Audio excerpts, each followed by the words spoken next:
Chest up, shoulders back. This is Revival Fitness, your home for gains and brains. And as I approach my show, we are getting very close. I was just scrolling through YouTube in a daze because I barely have any energy at this point, and an interesting video came up in my feed. I've never seen this channel before, luck of the algorithm I suppose, or maybe it was a sign from the heavens that I am supposed to react to it, and so I will. But this video is from a channel called Goherping.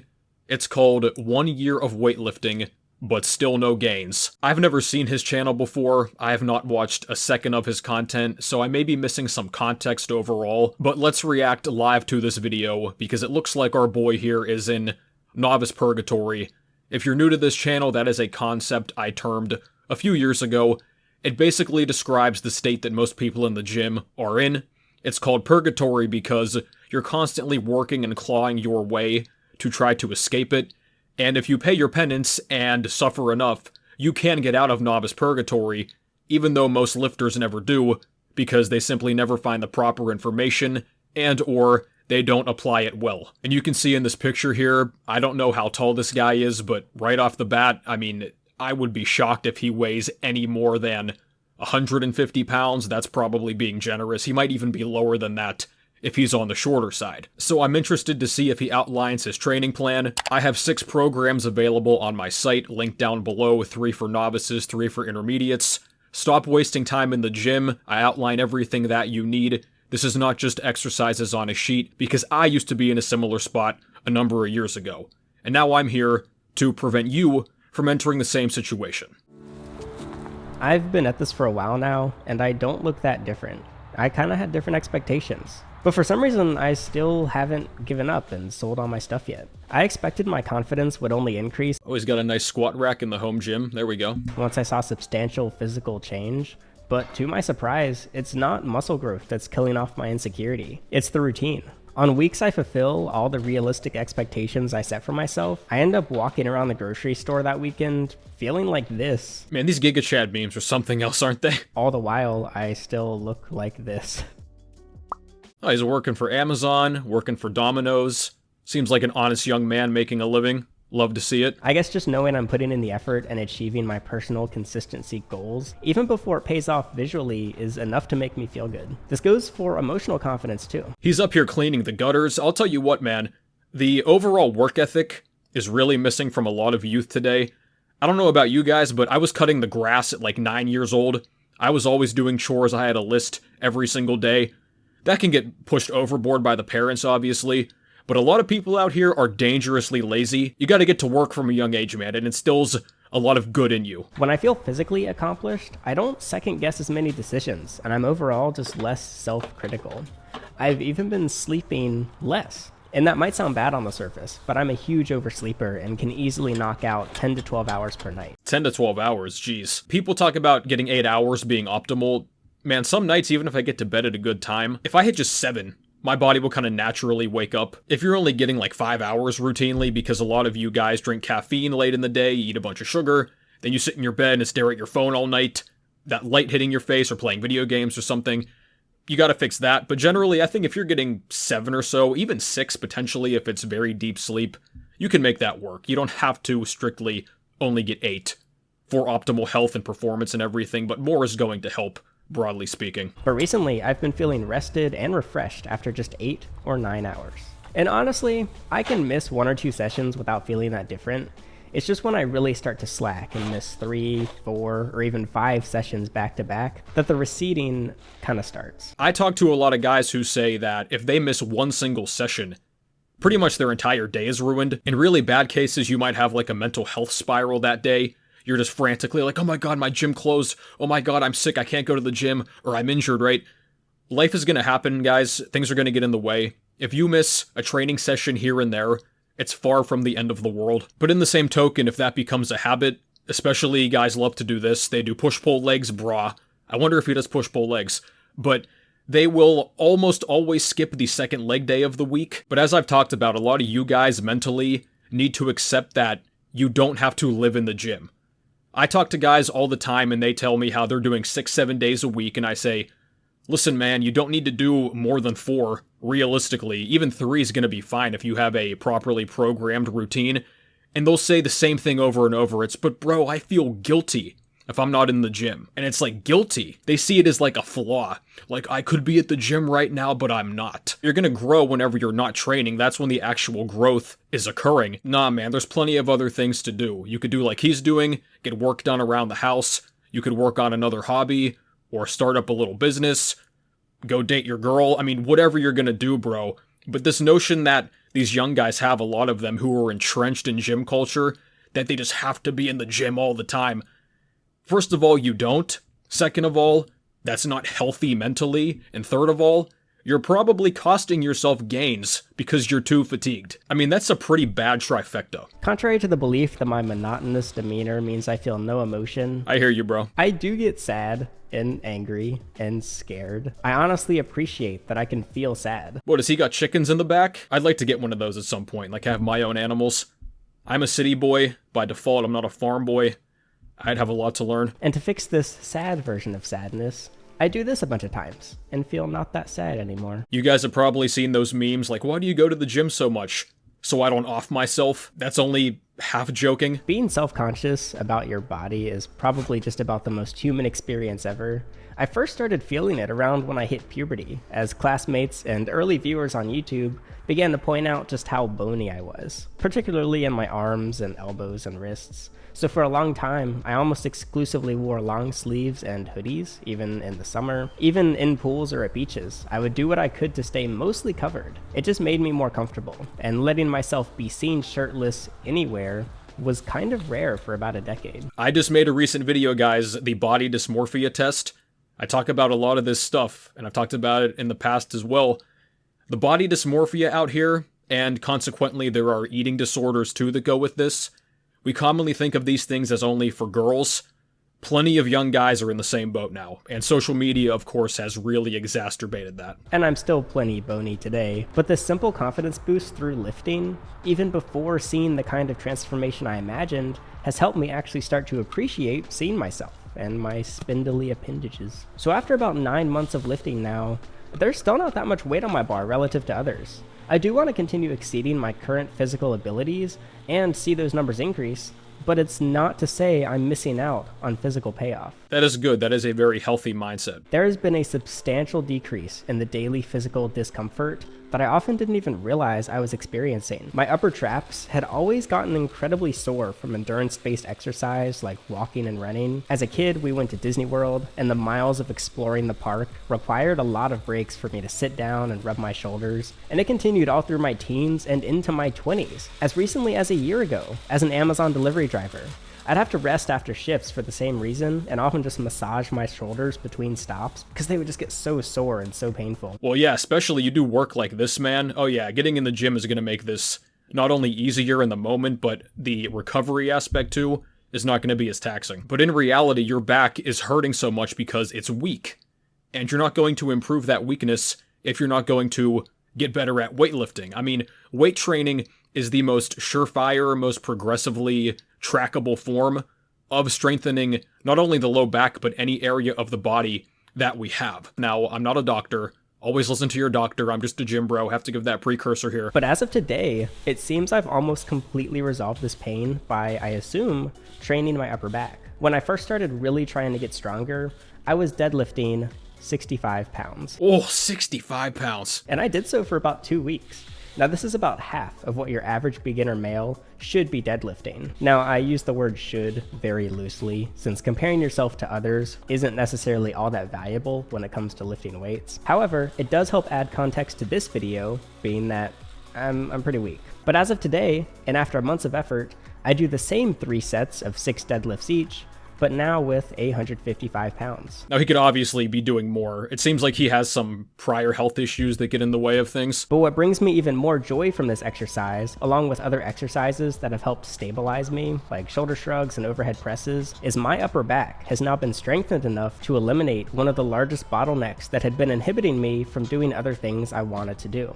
Shoulder pain is basically just a thing of my past now. See? Walking never made walking less painful for me. Instead, it was dedicating a specific hour of my week, every week, just to strengthen my traps was the solution that worked for me personally. And it's just crazy to me that progressively overloading one muscle group with just a few basic tools led to actual, real-world quality of life improvement. Like, imagine how much money I would have dished out for a pill to just fix this problem. And yeah, there's like painkillers and stuff, but nothing I ever tried was strong enough to cover it up. Very good point, and that's a whole nother aspect of this too. You get people on medication, and you can keep them more dependent on that whenever the solution could be 20 minutes away in the gym, or even in your own home gym if you want to build one of those. I have an Amazon store down below if you want to check out some home gym equipment. I've got all the categories laid out there. But talking more deeply about this, I might get shadow banned. And maybe I could have found something stronger if I seeked out a prescription or suspicious new friend. Suspicious new friend. Stay off the weed! Or I could just not do either of those things and instead find something to grab onto and shrug my shoulders a bunch of times. The second most noticeable improvement is within my joints. My physical hobbies have often led to pain around all my just like bendy bits.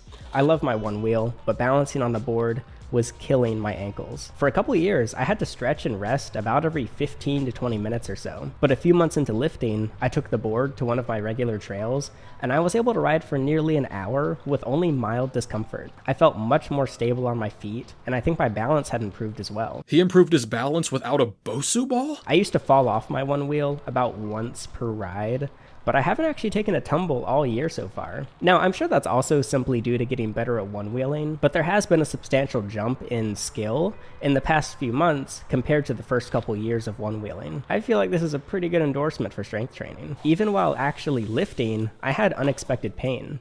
A trainer was teaching me the overhead press at the gym, and while my muscles were hanging on for dear life, my wrists were already just totally dead. It was less like soreness and more like someone had beaten them with a mallet.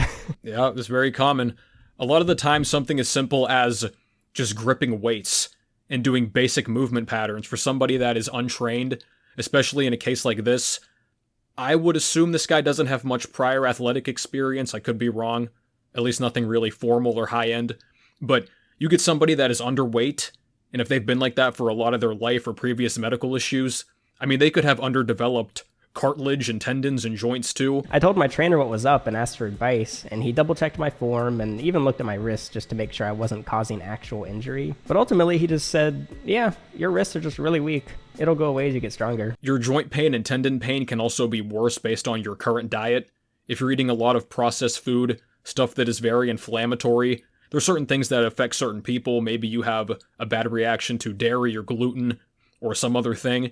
That can also make the pain worse than it needs to be. So if you're in that situation now where it's like, I'm doing everything right, but I just have this pain that won't go away, and if your form is taken care of, I would consider looking into your diet. I was kind of annoyed that I just had to live with it, but the weeks after proved him right. It was a cycle of experiencing noticeable but not extreme pain, stopping before it gets too bad, letting that part of my body recover for a few days, and repeating. I can go on with examples, but to put it simply, I started exercising, and then I Pikachu face when I discover exercise made me stronger. But I just kept surprising myself, from carrying all my groceries inside in one go, to rearranging my furniture. I was just like, okay, someone 100% turned down the gravity since I last moved this couch. That's an interesting way of putting it, but yeah. This is way too easy. However, I don't think strength has been the exclusive factor to all this. Weightlifting has also taught me better ways to move weight around that are safer on my body and just more efficient. The classic one being to lift with your legs and not with your back. That's right. I never really understood how to do that until a trainer showed me with a barbell in hand. Learning to stabilize my back and control the movement with my lower body has helped me avoid what definitely would have been additional small injuries. I used to pull and strain muscles just all over my body, and I would recover after a couple days. But this entire year so far, I've only had one small muscle pull, and I felt fine by morning instead of having to let it rest for a couple days. So it sounds like this guy had a good trainer, pretty knowledgeable. I don't know if he's still with the guy, but it's always good to know that there are still reputable, knowledgeable trainers out there, because if you're in the general commercial gym scene, it is complete hit or miss. I used to work at a commercial gym as a trainer in addition to managing that gym. The thing is, man, for every one knowledgeable good trainer you run into, there's going to be 4 or 5 that are completely clueless. They just memorized enough information and passed the test. The certifications mean nothing, by the way. They're just a means for the gym to say, oh, well, he's certified. If he messes somebody up, it's not our fault. Some of you may have experienced this too. A lot of general trainers are useless. You're basically paying them to count. They put you on a machine, and they say, good, all right, give me all you got. They just shout these empty platitudes out, but they don't actually teach you anything, because they don't know anything. I've also been stretching and using a foam roller. I do passive hangs, and it feels really good on my spine. That's actually made me like slightly taller, which is funny. And then I do active hangs as part of my usual exercise. I moved to my current house 3 years ago and have loved working around the property every season. But this year is the first time that I'm not limited by what I can physically do. I was always pausing to catch my breath and let my sore muscles recover, or just flat out take a nap halfway through the day. Oh, he's on that Sam Sulek diet. We got 5 guys and a kitty cat. But so far this spring, the only thing that stops me is my inability to see from the sun setting. Fitness content on YouTube often talks about visible versus usable muscle. Uh-oh. It sounds like he's getting very close to saying the F word. Functional. Now, the idea of having both is pretty great, and my understanding is that there are ways to specifically target one or the other to match your personal goals, but also, it seems relatively hard to achieve usable muscle without seeing at least some visible muscle, and vice versa. That's right. Size and strength are highly correlated. I try to tell y'all so many times, I train for hypertrophy, not strength. How do you get bigger muscles? Progressively overload. What does progressively overloading mean? It means getting stronger. In any rep range, any exercise, whatever you're doing. It's very simple, guys. I hear people struggling with their weight and their health in general often say they feel trapped inside their body. But I am my body. I want to continue improving my quality of life and in a way that's maintainable as I age. I'm genetically extremely lucky to be in the health that I am, but this fact is guaranteed to be temporary. Eventually, my muscles will atrophy. My bones are going to shrink, and my hormones are going to change. But I'd like to see how long I can preserve whatever strength and abilities I can build. Plus, it'll be kind of a fun bonus if I happen to develop a physique in the process where I'm like, oh, that's cool, I did that. And to address the video title, why haven't I actually seen gains yet?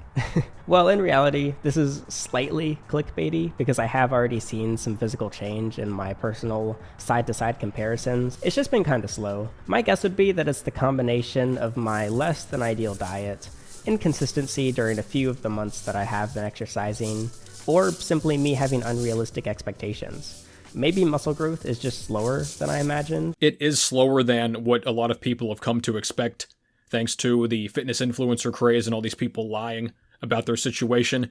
That said, he could have more results within this time frame. Or maybe I'm actually just not pushing myself hard enough. So it looks like he's not going to go over the training program and the eating and everything. He might not even really be into that, like tracking macros and everything. I mean, I know guys in the hardcore obsessed fitness scene that we're in over here. What are your macros, bro? What are your calories? What program? What volume per week? All this stuff. The average person does not care about that, and they don't really want to. All right, they just want to have some outlet, some method to where they can reliably improve their physical health. Like he mentioned too, the mental health is part of it. I would be interested to see what he could do if he really buttons things up. But I'll tell you what, if he doesn't want to, I don't blame him at all, because then you end up on this side of YouTube and you just dive deeper and deeper into the body dysmorphic aesthetic bra culture and bodybuilding. So I don't blame anybody that doesn't want to step too far into this, because a lot of people, first of all, can't handle it mentally. And second of all, there's not much to be gained, really. Maybe he could watch a 2-hour natty or not video while he does the yard work. So not to be biased, except I totally am, I would like to see this guy run one of my programs. And I don't know if he would be into nutrition consultations and that type of thing, but even just running the program itself, I'd like to see the results he can get on a consistent routine for a long-term basis. He mentioned he kind of goes in and out with the consistency aspect, as do most general people when it comes to working out, but I'd be interested to see what this guy could really do if he honed in more and really focused, even just for an extra year, and then have the comparisons back and forth, see how strong he can get, see how much his physique can change. So bro, if you're watching this, you can hit me up. If not, good luck anyway. I like your outlook. You don't seem to be too obsessed with this. That's one thing I will say to him and anybody else. If you're not totally entrenched in the hardcore fitness scene, just be careful with the content you see, because it is a deep sea of endless lying and charlatans. It's like any other industry, you know, you have to just watch out for all these potential landmines as you navigate it, but they're always taking advantage of impressionable people and people that don't have much experience because you don't know better and you can't really notice the BS right when you see it. So let me know down below what your first year of training was like. I went into it totally blind. I didn't have a coach or anything. I just searched up muscle building program and bodybuilding.com popped up and I just did the first thing that I saw. Made a lot of mistakes. I'm a learn the hard way type of guy myself. I've told you guys that I spent almost the first 3 years of my gym journey. I was making progress, but it was nowhere near the speed that it could have been because I tend to be stubborn, as do most young men especially, and you think you're just going to figure it out, and you see the charlatans and you're like, oh, well, he did this magic thing. You try that, doesn't work. You try the next magic thing, it doesn't work. And you do that over and over until eventually you wake up and escape. I call it the fitness industry trap. You can watch my video on that in the top corner. Click on the I if you're interested. But that's how it often goes. But this is an interesting perspective. It's something that you rarely see in general fitness content because it's not glamorous at all. And I resonate with it because I have trained so many people in my life, way more similar situations to his right here, than you see online with all the influencers. So this was, in a way, a breath of fresh air. Granted, he was outside for almost the entire video, so that definitely helps. You know, whenever people say online, touch grass, well, they can't say that to him at least. But this has been it for me, guys. Thank you for watching. Check out my programs linked down below. Get all of this sorted out for you. Stop wasting time in the gym. If you want to get in direct contact with me, the best way to do so is on our Patreon. You're going to get lifetime Discord access there as well. Hundreds of active members every day. And you can use my links down below to save money on some great products and services. And I will catch you guys next time.